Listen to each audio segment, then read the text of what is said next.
trin che lalpa ni tini ilom zong ni katling solo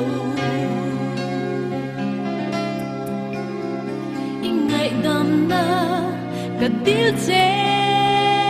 Shereng chunga di swalin kalpa Kadozo thelo khem na tui phone ki Min ti bildon kanon song hi Kan nghe na che lalpa min pui ro Ikut sakin min chel la lalpa min net la min muan ro Tutin na kiang ang ganun ko har lo min ka fakang che ni tini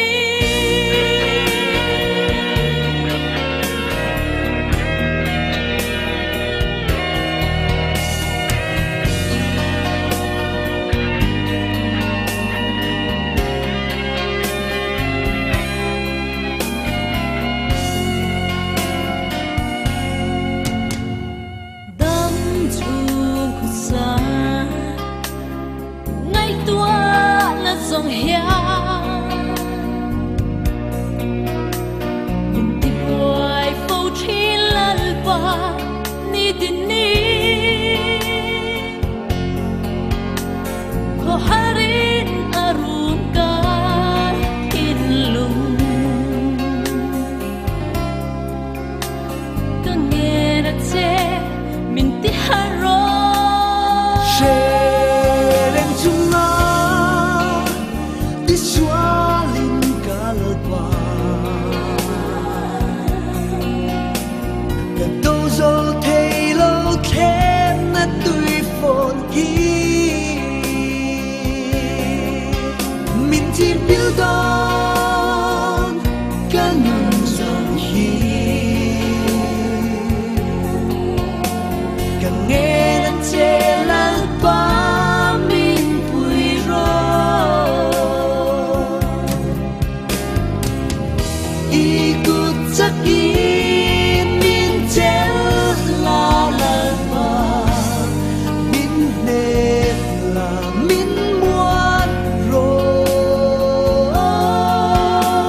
Tutin na kiang ang ganun ko har lo min ka fakang che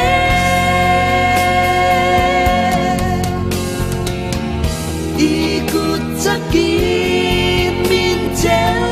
la lalpa min net la min muan ro